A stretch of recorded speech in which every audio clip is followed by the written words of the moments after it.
Bienvenidos a nuestra sesión Hablemos de Cripto. El día de hoy estaremos con un episodio muy especial acompañado de la mano de expertos. Soy Ana Estrada, en compañía de Daniel Anao.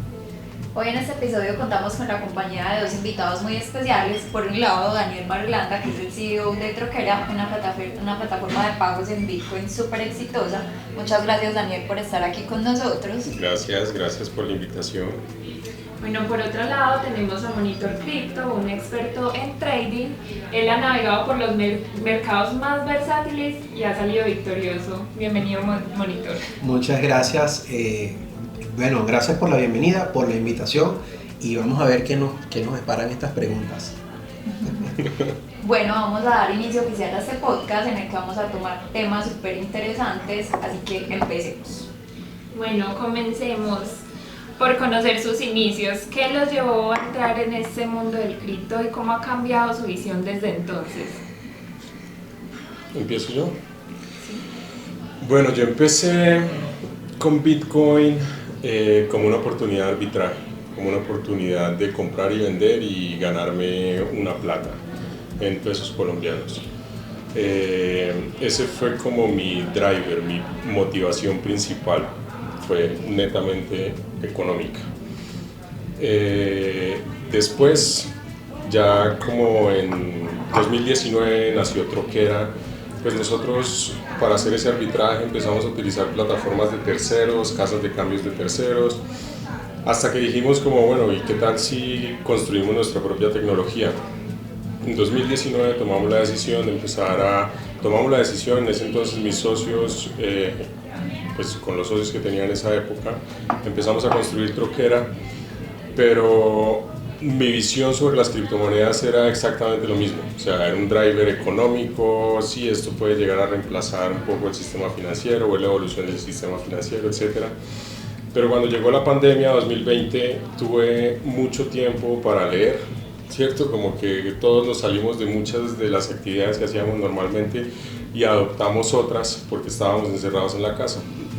Yo adopté la lectura y como explorar, aprender mucho más de lo que estaba haciendo, aprender mucho más del activo que estaba utilizando. Y ahí cambió por completo mi visión de las criptomonedas y de Bitcoin principalmente.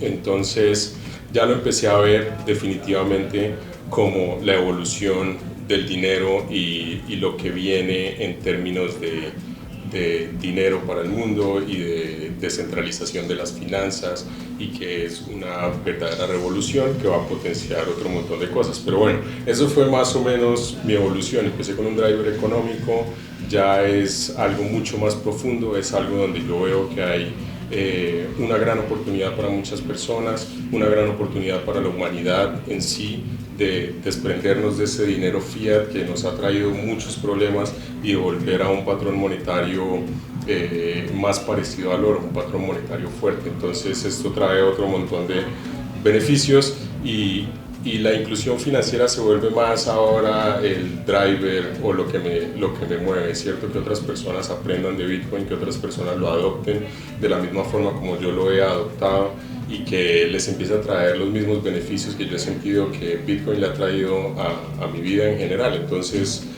pasó de ser algo económico a ser algo mucho más amplio, una visión más social también. Ya hace parte de tu vida. Sí. Monitor, cuéntanos. Bueno, voy a mi parte. Los orígenes de Bitcoin, para mí, la primera vez que tuve contacto con Bitcoin fue como muchas personas que entran al mercado cripto, que es pensando que yo estaba comprando algo como una especie de pirámide, ¿sabes? Y lo hice con la intención pensaba yo que estaba ayudando a la persona que me ofreció venderme Bitcoin, o que yo comprara Bitcoin, porque ni siquiera era él. Yo pensé que era algo como una red de mercadeo y que si yo compraba yo lo ayudaba. Eso fue una persona que me organizó una fiesta para mi hijo, y eso fue en el año 2013. Fue la primera vez que tuve contacto con Bitcoin, que hice mi primera compra, que era súper difícil. Me tocó descargar una wallet en un computador que se llevó literalmente casi una semana en descargar toda la red blockchain en ese computador para poder tener la wallet donde se iban a almacenar los Bitcoin. Toda la información que se conseguía eran foros en inglés, solamente no había información en español. Y luego que yo lo compro, llamo a un amigo, a los meses que estaba, llamó un amigo y le preguntó qué tal eso, qué pasaba. Y me dice, ¿en cuánto compraste? Digo, no tengo la cifra en este momento, pero digo, compré a $100 el Bitcoin. Y me dice, tú eres loco, el Bitcoin está en 1000. O sea, una cosa como que era una cosa, ¿y cuándo los compraste? ¿Dónde los tienes? Entonces, claro, quedo de reunirme con él y allí me explica otra parte, a finales del año, empezando el 2014, me explica la parte de la minería. Y cuando me explica la parte de la minería, a mí se me explotó la cabeza también. Y yo comienzo en el año 2014 a minar Bitcoin con un computador, donde con un computador tú podías minar medio Bitcoin, un Bitcoin, en un día. O sea, era demasiado fácil minar Bitcoin, pero no costaba tanto, no era tan rentable, pues. Dependiendo la potencia del computador que tuvieras, podías llegar a eso, pero en un computador normal podías hacer un Bitcoin, no sé, en una semana, por ejemplo. En una semana minando un computador que lo podías tener en tu casa pagado sin hacer nada. Entonces, eso a mí me llamó mucho la atención y de ahí empecé a ser minero durante años, hasta el año 2022, que dije ya no, la minería ya avanzó a un punto que yo mismo llegué a estar en contra de cómo evolucionó la minería y cómo se volvió algo elitesco. Pues, o sea, ya ahorita tener equipos de minería es muy costoso, no lo puede hacer una persona normal, promedio.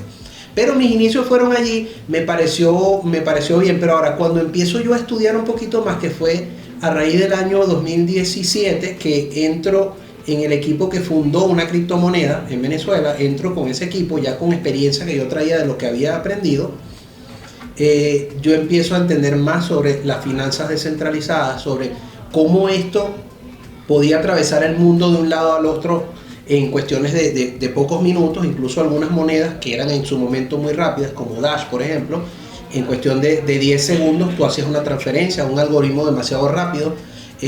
Comenzó cuando la época de Litecoin mucho más rápido que Bitcoin.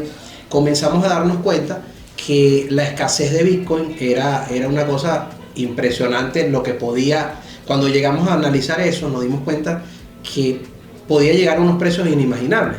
Entonces, claro, cuando ya yo empiezo a investigar más sobre Bitcoin, me doy cuenta que por detrás de Bitcoin también yo siempre tuve la sospecha de que había alguna participación, o bien sea del gobierno de Estados Unidos o de un gobierno muy fuerte, y yo decía, esto se inventó por algo, aquí hay alguien detrás de esto que va a hacer que esto crezca mucho, y de hecho se cumplió. O sea, ver a Bitcoin hoy por encima de los $60,000, llegando a los máximos históricos, nadie lo hubiese imaginado cuando costaba $10. O sea, nadie lo hubiese pensado, y son pocas las personas que en este momento todavía holdean Bitcoin desde que lo compraron en $10, porque cuando llegó, si lo compraste en 10, cuando llegó a $5,000 ya estabas millonario, ya no lo ibas, ya tú querías tu plata, o sea, tú no te ibas a quedar hasta ahorita. Es que al final nosotros no queremos el dinero, sino lo que podemos comprar con él. Exacto, así es.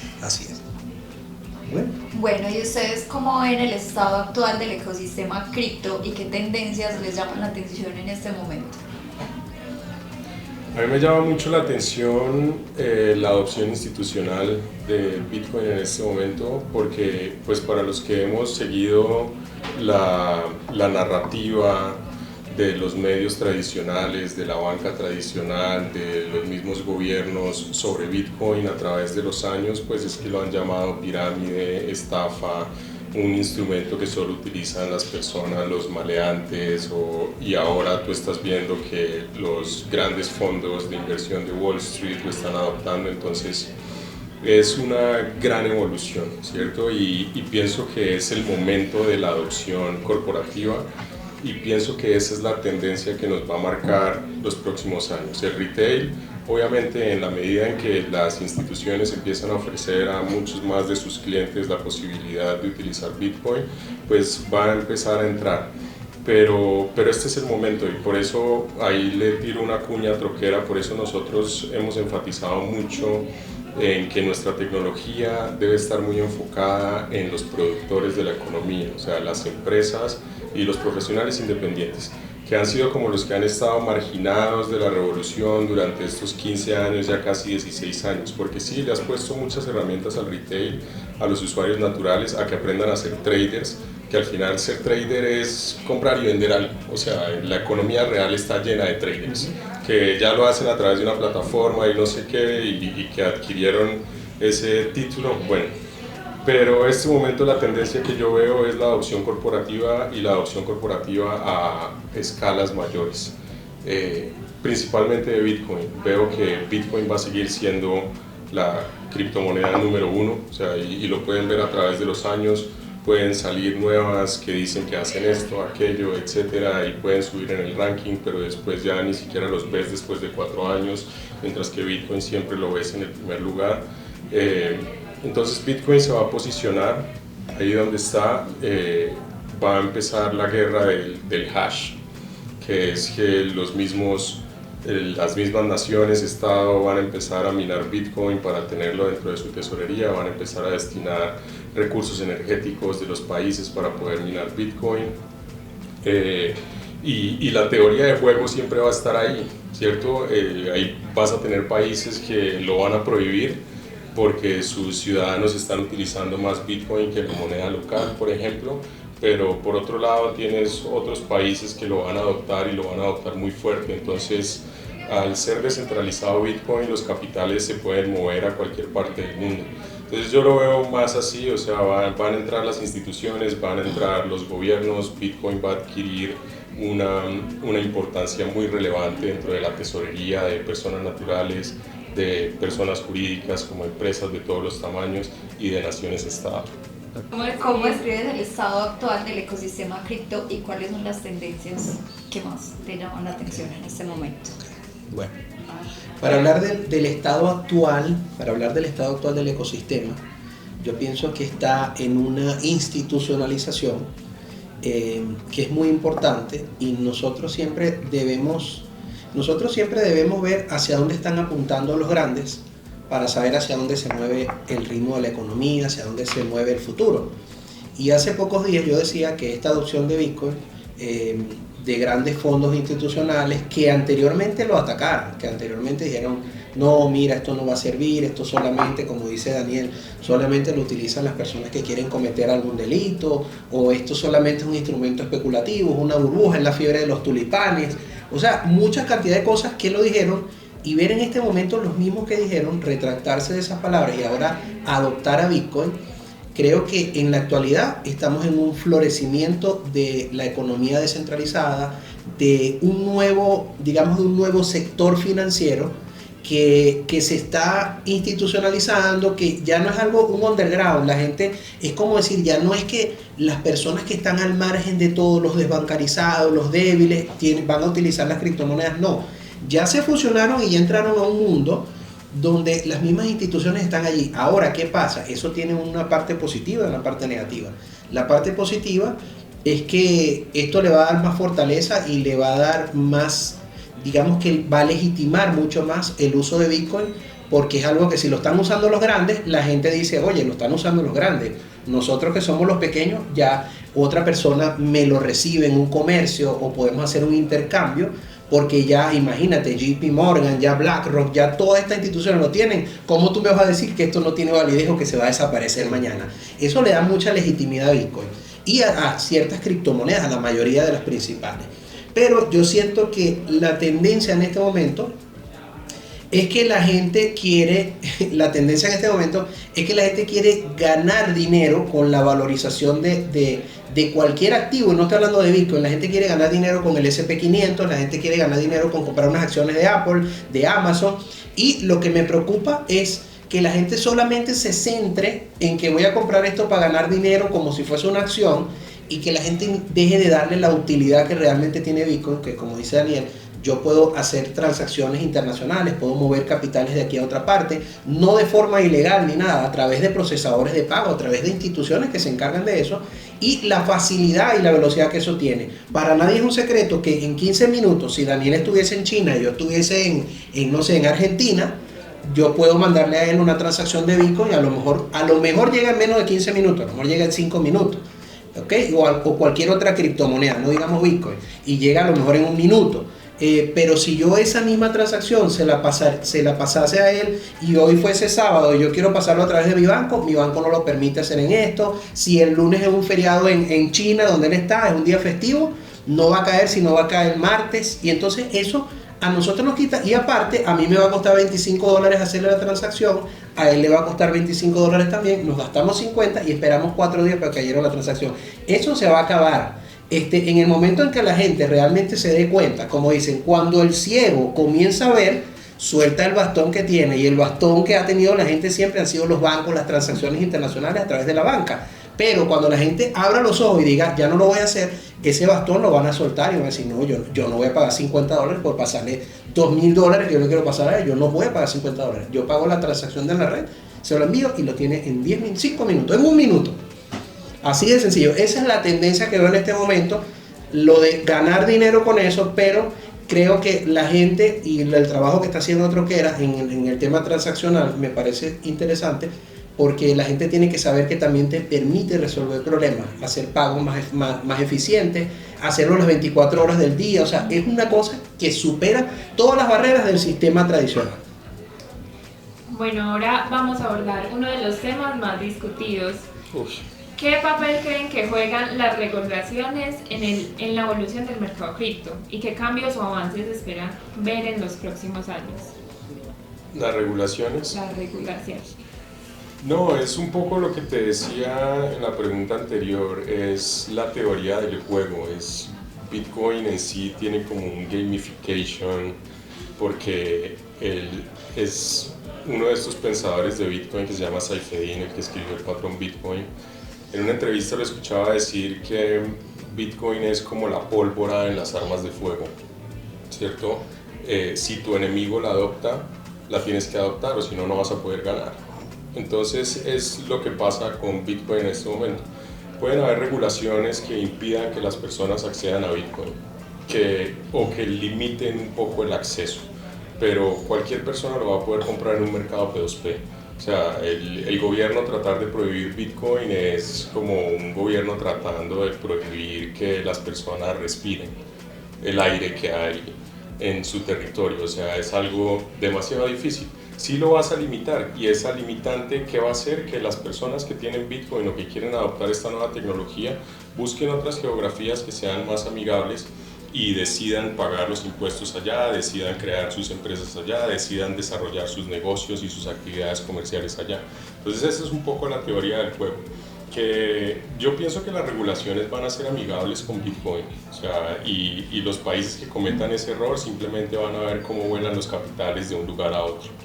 Y es así, y lo estamos viendo con El Salvador, ¿cierto? El Salvador fue el primero en decir que se convertía en un país Bitcoin, en adoptar Bitcoin como moneda de curso legal. Troquera, y lo hablo no como casa de herrero asadón de palo, sino como algo que nosotros mismos llegamos a vivir.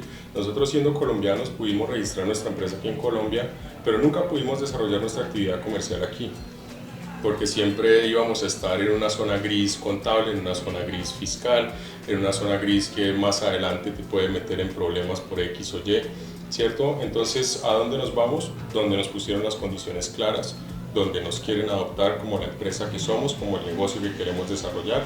Entonces, así es como veo la regulación. La regulación siempre va a ser amigable con Bitcoin en algún lugar del mundo. Muy interesante. Bonito. Bueno, voy a hablar de regulaciones en general, porque hay regulaciones buenas y hay regulaciones malas. Hablando de las criptomonedas, o de Bitcoin, o del entorno descentralizado, ha sido muy difícil para los gobiernos. Yo mismo participé en sugerencias para leyes de criptoactivos, tanto en Venezuela como en El Salvador. Y algo que me apasiona mucho, porque de hecho me especializo en eso, es mi fuerte. Y las regulaciones pueden tener dos cosas, y suscribo mucho de lo que dice Daniel, porque fíjate que cuando tú haces una regulación amistosa, que es decir, es algo donde tú dices, bueno, ya sabemos que no podemos impedir que las personas respiren, porque las personas van a respirar. No podemos impedir que las personas utilicen Internet, y Bitcoin es una moneda que está en Internet, y que no hay manera de que, al ser descentralizada, un único gobierno, un único estado, una única unión de países pueda impedir que en el resto del mundo se pueda transar con Bitcoin. Entonces, cuando tú sabes que un activo supera o sobrepasa las capacidades de control de tu país, tú simplemente lo regulas de forma amistosa, y ese ejemplo que adoptó Bitcoin que adoptó El Salvador con Bitcoin, con la ley Bitcoin, es algo que yo venía tratando de apoyar en algún país de Latinoamérica que lo hiciera, y cuando supe que ellos lo iban a hacer, yo dije, yo me sumo porque yo estaba seguro que la experiencia iba a ser positiva, que iba a fomentar la inversión de empresas o de personas que querían utilizar Bitcoin como forma de pago, querían invertir en activos utilizando Bitcoin, o querían intercambiar, transar con Bitcoin, y que no tenían un marco regulatorio en su país donde dijera esto es bueno o esto es malo, esto se puede hacer, esto no se puede hacer. Entonces se diseña en El Salvador una ley que no es muy larga, es una ley muy corta, pero que luego se crea una institución que es una superintendencia de todo lo que va a suceder allí, y luego de la regulación de la ley, este organismo pasa a determinar si lo que hiciste está bien, si está mal, pero dentro de las líneas generales, sin ser muy profundos, le dio la capacidad a empresas que estaban en otros países a poder invertir en ese sector de las criptomonedas que estaba desregulado en el mundo entero, y donde estaba regulado en países como Bolivia, por ejemplo, era prohibido. Entonces tú dices, ¿cómo tú lo prohíbes? Si más bien en este momento yo estoy planteando que los países tienen que tener políticas serias de minería, los estados tienen que hacerlo, y Rusia acaba de anunciar que a nivel de estado van a empezar a apoyar y a crear empresas de minería de Bitcoin. ¿Por qué? Porque Estados Unidos también ya lo está haciendo, pero a nivel privado, es decir, está dándole unas condiciones favorables a las empresas que minan Bitcoin, porque saben que son empresas que le pagan buenos impuestos, que pueden tener buen margen de rentabilidad, pero los estados tienen que tener también participación allí, porque lo que dijo Daniel, que si te quedas por fuera y el otro ya está metido, ¿cómo tú compites allí? Entonces tú tienes que saber qué es lo que está pasando a tu alrededor para ir haciendo. Entonces, las regulaciones, la ley a nivel internacional utiliza mucho el derecho comparado. Entonces, cuando tú como legislador, como un diputado, una persona de un gobierno, te quieres meter a legislar sobre algo, ¿qué es lo primero que haces? Buscar cuáles países lo han regulado. Bueno, vamos a traer esto y vamos a ver la experiencia. Como la experiencia de El Salvador ha sido positiva a nivel de inversión y como el país ha crecido mucho, más no a nivel de adopción. El nivel de adopción no ha crecido. La gente cuando Bitcoin baja se asustan. O sea, es un tema complejo lo de la adopción a nivel de retail o de personas de comercios pequeños. Sí ha sido difícil. Eso no es un secreto para nadie. Pero la ola de inversión que ha caído al país, que ha traído turismo, que ha traído empresas nuevas que se han fijado en El Salvador, donde antes nadie sabía dónde quedaba El Salvador. A mí me pasó. Yo sabía que El Salvador existía, pero yo no te podía decir exactamente en el mapa dónde estaba El Salvador. Siendo tan pequeñito, yo ni siquiera sabía que estaba en Centroamérica, pero es tan pequeñito que a lo mejor se me pasaba al lado de Guatemala, entre México, entre Costa Rica, y yo no lo veía. Pero El Salvador también, no solamente por el papel que ha tenido Bukele, sino porque El Salvador es un país que hizo algo disruptivo y que dio un paso que nadie lo había dado, y me parece que esa experiencia va a ser tomada por otros países para hacer regulaciones amistosas con Bitcoin. Tú como CEO de Troquera, ¿cuáles crees que son las medidas de seguridad más importantes para una plataforma cripto y cuáles crees que son las estrategias que se deben implementar para minimizar el riesgo? Para una plataforma, o lo hablamos más de cara al usuario, pues porque hablar desde una plataforma, pues podría decirte como, bueno, tener nuestras billeteras en servidores diferentes, que solo ciertas IPs puedan acceder a las billeteras, tener los dobles factor de autenticación en todas las cuentas de liquidez. En tu administrador de plataforma tienes que manejar diferentes roles, no todo el mundo puede acceder a la misma información. La multifirma para poder hacer transacciones desde una wallet administrativa también es muy importante. Multifirma, ¿qué quiere decir? Que varias personas tengan que poner una clave para que una transacción pueda ejecutarse. Ya a nivel de usuario es como estar, hoy en día las estafas por internet son una cosa impresionante y son demasiado hábiles, o sea, y hasta uno por error le puede dar clic a un link que es malicioso, ¿cierto? Ay, se me cayó el celular y de repente le di clic a un link que era malicioso. Entonces, en esos casos yo creo que lo más importante es siempre tener 2 factores de autenticación en todas las cuentas, por más que sea mi correo electrónico, por más que sea WhatsApp, por más que sea cualquier otra aplicación de chat, siempre procurar tener 2 factores de autenticación para poder acceder a tus cuentas. Bueno, ahora esta pregunta va para Monitor. Vamos a hablar de estrategias. Monitor, ¿qué estrategias consideras que son más relevantes para operar en este mundo cripto en el tema del trading? Ok, bueno, yo lo he dicho públicamente, lo he dicho y lo he repetido. Yo no les recomiendo a las personas hacer trading apalancado con criptomonedas. Sin embargo, uno de los estilos de trading o de los digamos de las zonas más interesantes para hacer trading son las criptomonedas. ¿Por qué? Por la capacidad de tener una volatilidad tan grande, moverse tanto, porque tú puedes ver, por ejemplo, te cito, Bitcoin la semana pasada estaba en un precio, digamos, por decir un precio, estaba en $60,000 y esta semana está en $70,000. Entonces esos son $10,000 de diferencia. Eso porcentualmente es una cantidad asombrosa de dinero que tú puedes ganar allí, pero si tú lo haces en una plataforma donde te estás apalancando, donde estás operando, que normalmente las plataformas no son en lotajes sino en multiplicadores. Multiplicas, por ejemplo, tu capital, inviertes $1,000 y lo apalancas por 20x, son $20,000 que están allí. Y eso, ¿qué pasa? La volatilidad que tiene el mercado de las criptomonedas te puede hacer que tú pierdas esos $1,000. Ahora, la estrategia que yo recomiendo para las criptomonedas como tal es, sí, por supuesto, tradearlas, hacerlas trading, que es lo mismo para todos los mercados, comprar y vender, pero no de manera apalancada, sino un trading en spot. ¿Cómo yo hago? Bueno, yo compro la criptomoneda, compro el activo, es mío, y bueno, si bajó de precio, luego que yo lo compré, me pareció que estaba en un buen precio, compré en 58,000, que digamos de 60 bajó a 58, compro porque para mí psicológicamente pienso que es un precio bajo, y los análisis que hago digo, bueno, tiene rato que no llega aquí, yo compro el 58, pero es comprarlo, no es montar una posición de trading, sino es comprarlo. Voy a comprar esos $1,000 en Bitcoin a 58,000. Puede ser que en vuelta de unos 15 días el Bitcoin otra vez vino un rally alcista y otra vez llegó a 70,000. Y digo, bueno, de 58 a 70, mis $1,000 crecieron X cantidad de porcentaje. Ahora, si yo lo hago con una altcoin, que es una moneda mucho más pequeña, la capacidad de crecimiento es mucho más grande que Bitcoin. Ya Bitcoin en este momento, la estrategia para operarlo, y yo siempre lo digo, usted haga trading en spot con Bitcoin cuando tenga para comprar más de medio BTC.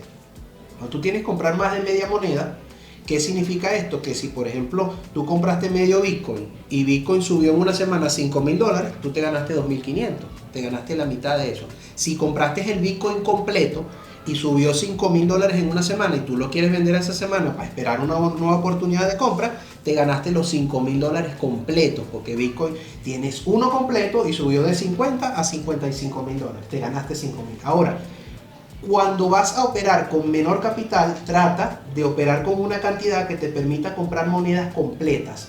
Si tienes $1,000, trata, mira, y compras, por ejemplo, Ethereum, que está costando como $2,500 aproximadamente, no pudiste comprar un Ethereum, pudiste comprarte la mitad o menos de la mitad de uno. Entonces, cuando crece, cuando sube de precio, a lo mejor tú no tienes esa ganancia igual, no la vas a ver igual. Cuando tienes monedas completas, como por ejemplo, no voy a hablar de una en particular, como por ejemplo una moneda que cueste $1 o que cueste $2, ¿cuántas puedes comprar con 1,000? Entonces una moneda, psicológicamente el mercado dice, bueno, una moneda que cuesta $1 y ahora llegó a $3, pero la cantidad de dinero, o sea, esos $1,000 los convertiste en poco tiempo en 3,000, tienes las posibilidades.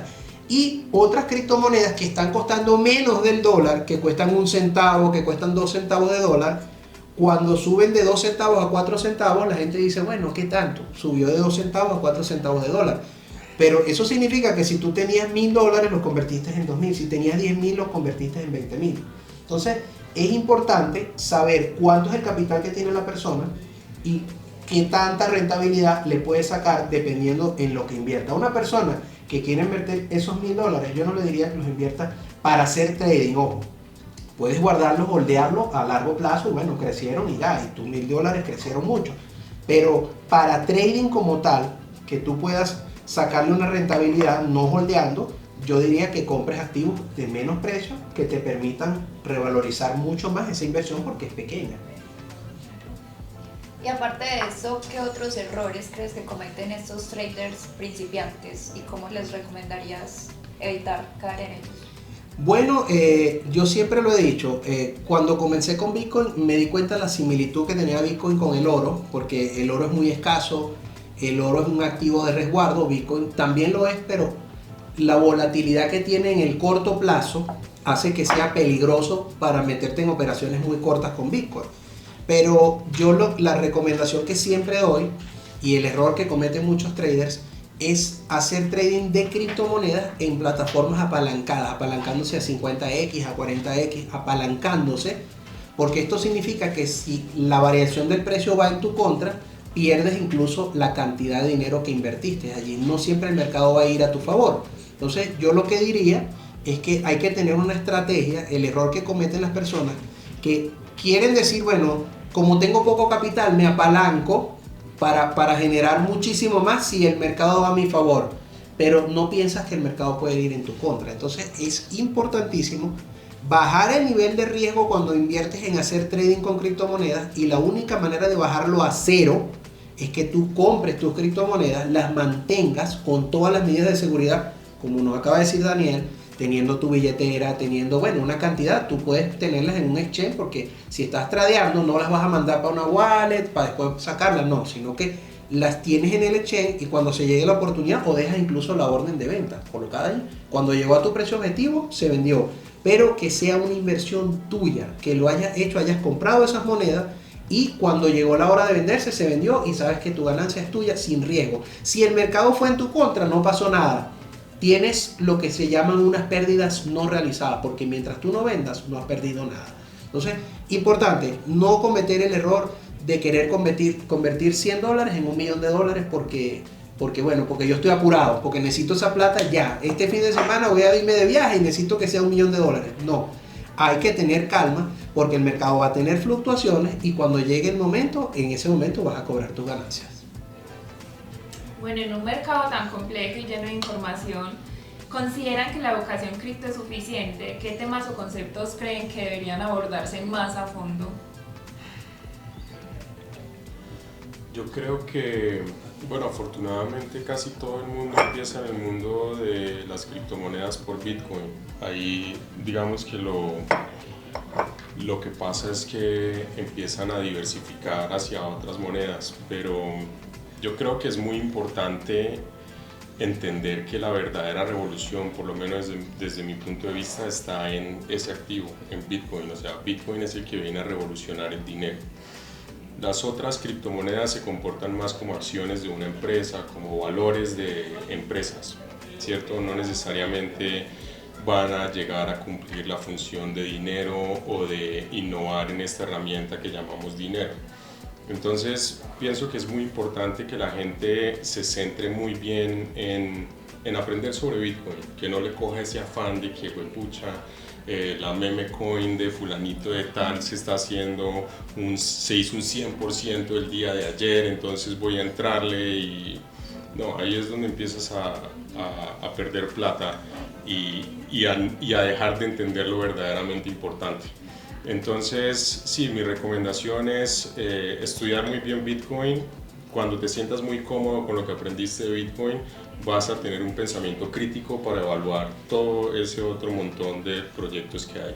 Y que entiendas que en Bitcoin es donde está la verdadera revolución del dinero. O sea, la herramienta, el dinero nosotros en Troquera siempre hemos hablado como una herramienta de medición. Y todas las herramientas son susceptibles de tener innovaciones en el tiempo. Lo vemos con el celular, ¿cierto? El celular hoy en día es mucho más que un teléfono, también envía mensajes, te sirve de GPS, bueno, une un montón de herramientas en una sola.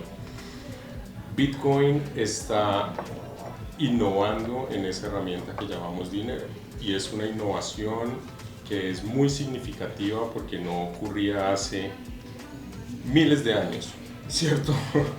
O sea, el oro, que es llamado el dinero perfecto, ha ido evolucionando a convertirse en el dinero fiat.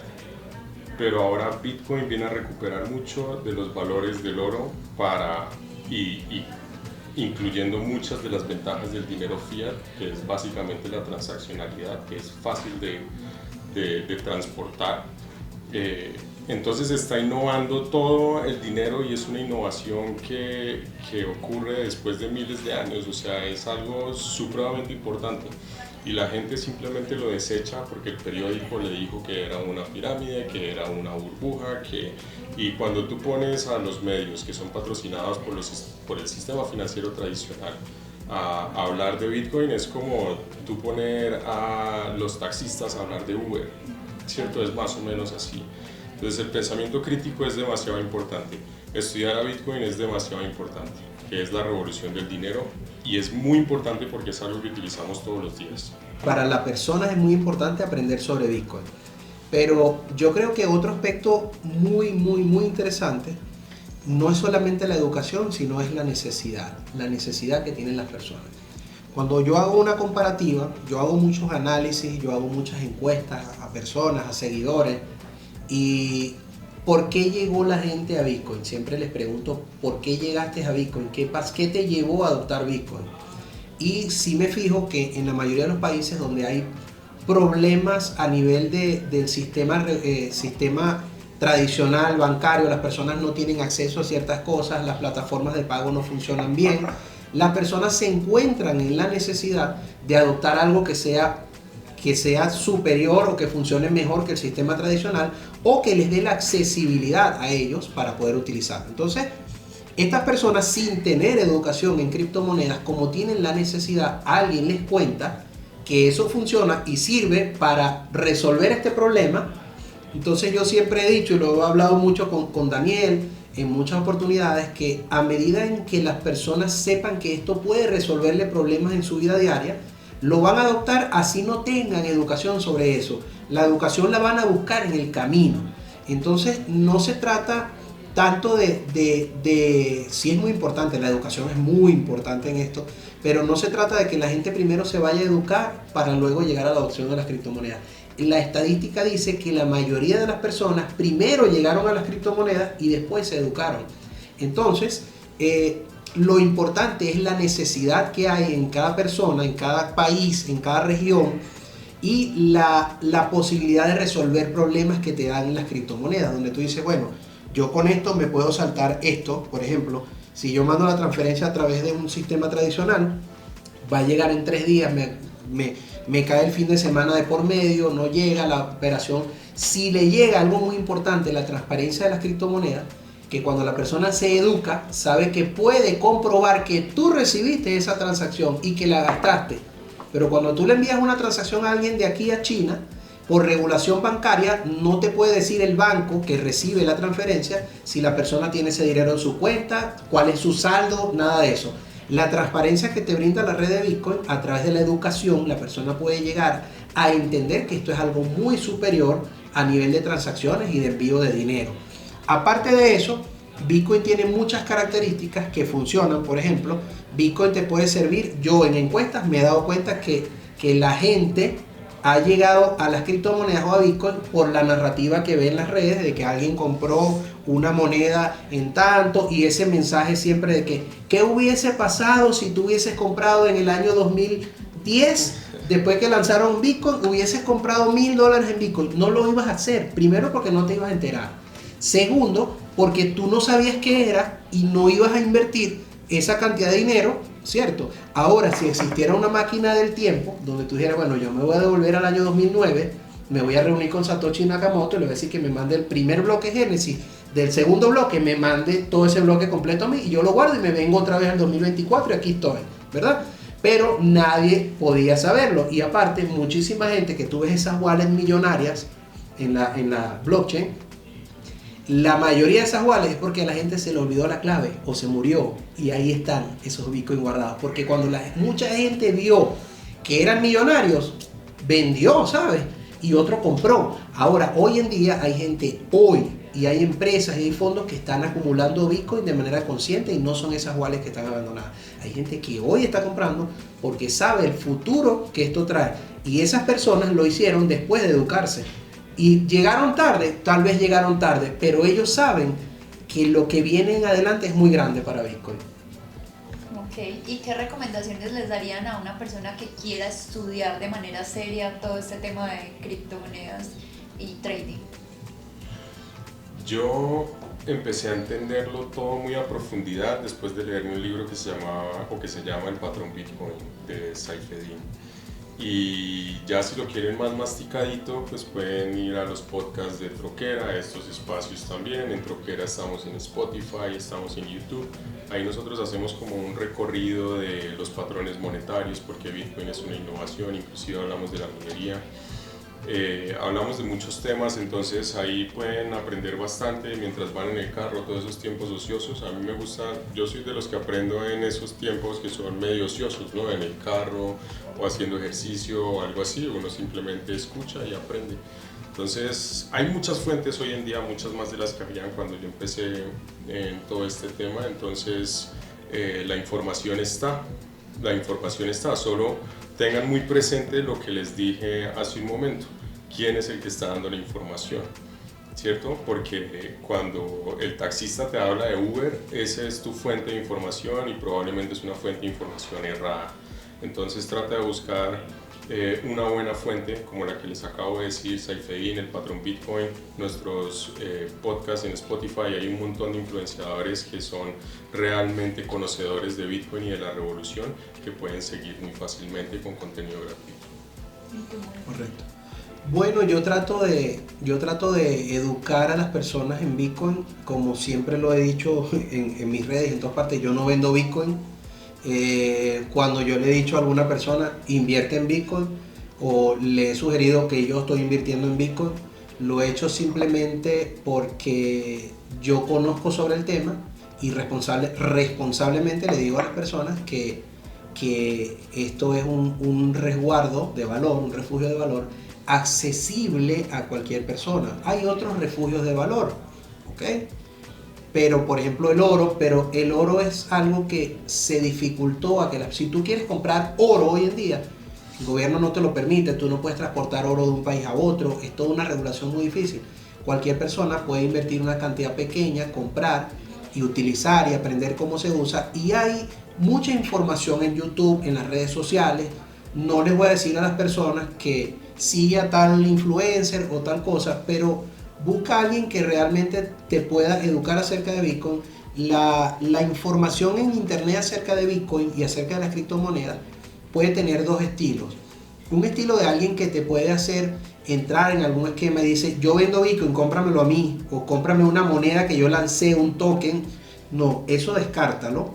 Trata de buscar lo que es el tema educativo, de cómo tú aprendes a utilizarlo. Trata de buscar, por ejemplo, hay algunos exchanges de criptomonedas que dan educación gratuita de cómo vas a utilizar las criptomonedas. Hay casas de cambio, por ejemplo, Troquera tiene un podcast y tiene bastante información, ustedes comparten mucho.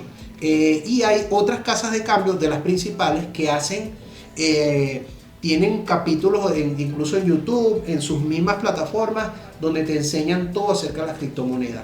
¿Qué pasa? Busca siempre, me gustó mucho la idea de lo que dice Daniel, busca siempre a alguien que te pueda hablar de manera imparcial, que te esté hablando de Bitcoin, pero no porque te lo quiere vender, ni porque tú se lo compres a él, sino porque te quiere educar acerca de eso, y que no sea de una manera sesgada, que no te diga, no, que Bitcoin es bueno o Bitcoin es malo. No, Bitcoin es Bitcoin, no es bueno ni es malo, igual es el dinero, depende para qué tú lo utilices y de la forma como lo vayas a utilizar. Entonces, busca información en internet acerca de Bitcoin y sé muy consciente de lo que está persiguiendo la persona que te está compartiendo la información. Si te quiere vender algo, ya tú dices, no, esto es porque me quiere vender algo. Pero hay mucho contenido en internet que tú puedes aprender sobre Bitcoin sin que te estén vendiendo Bitcoin la persona que te lo dice. Bueno, ahora vamos a hacer unas preguntas rápidas donde deben pensar un poco más claro y ser honestos con sus respuestas. Bueno, cada uno de ustedes va a sacar una pregunta de nuestra bola de cristal y van a responder lo primero que se les venga a la cabeza. ¿Están listos? Una pregunta al azar, no pueden mirar, no pueden escoger. No, nada, aquí no voy a sacar la primera, voy a sacar una aquí del centro, a ver qué tal, qué dice esta pregunta. ¿La lee? Bueno, si pudieras elegir entre un futuro donde las criptomonedas se usen solo como medio de pago o uno donde se utilicen exclusivamente como activos de inversión, ¿cuál preferiría y por qué? Wow, la pregunta más difícil que me han hecho. Respuesta La fácil. pregunta más- Una sola oración para responder No, eso. más difícil que me han hecho. La pregunta es difícil, a pesar de que es fácil, tiene su complejidad. Si tuviera que elegir un mundo donde fuesen como dinero o como inversión, no, yo elegiría sinceramente que fuesen dinero. Porque soy muy respetuoso de lo que la intención que tiene el white paper de Bitcoin, y dice que, o sea, la primera frase del white paper dice: Bitcoin es dinero en efectivo electrónico, es efectivo electrónico. Entonces yo escogería, y ese fue el espíritu que se manejó en la ley Bitcoin del Salvador, que Bitcoin fuese dinero. Ahora, que se valorice, bueno, eso es relativo, ¿ok? Es relativo. No es que Bitcoin sube de precio, sino que el dólar ha caído de precio frente a todos los demás activos, y eso no tiene discusión. Dinero. Listo, muchas gracias. Ahora Dani. Daniel. Yo respondo ¿Cómo esa me también, ¿no? No, esto te es- toca la tuya. Ya estaba pensando la respuesta.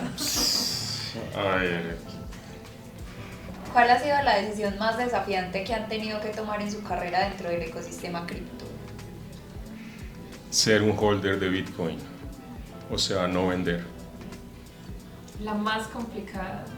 Sí, por lo mismo que dice Monitor, o sea, y fue muy complicado cuando estuve en mi primer ciclo, que los ciclos de Bitcoin en este momento son como cada 4 años que ocurre el halving y hay el choque de oferta.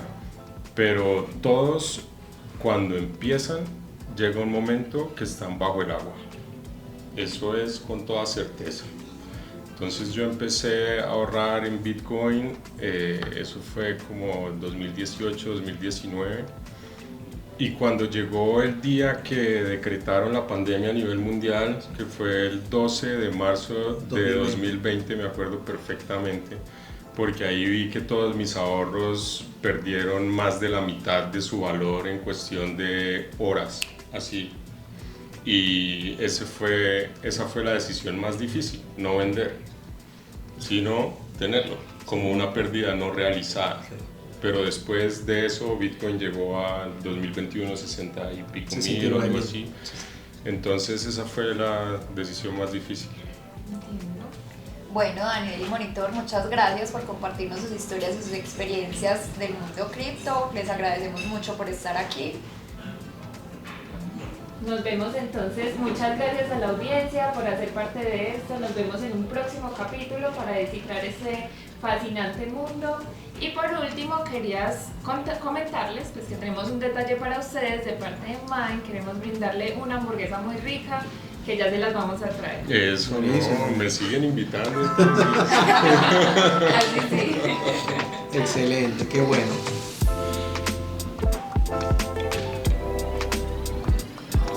No, esa respuesta estuvo buena. Muy buena esa respuesta tuya, porque sí, es la parte más dura de. Claro. La ¿Cómo más les dura. parece esa de Bitcoin en toda la mitad de la hamburguesa? Wow. Wow, genial, no, buenísimo. Excelente. Mira, una hamburguesa sellada de Bitcoin, la banderita de Mine. Y huele rico. Yo siempre digo que todo lo que sirven en Mine es especial. No es porque sea, no es por el cariño que le tengo, ¿no? No es por el cariño que le tengo, sino que yo siento que se destacan mucho en que las cosas estén bien hechas. El café aquí a mí me encanta, un café que no me lo tomo en otra parte porque aquí está muy bien hecho. Las hamburguesas son espectaculares y con el sellito de Bitcoin me caen así todo también. Y aparte de eso reciben Bitcoin como forma de pago. Excelente. Entonces, perfecto. Así que muy invitados por acá. Nos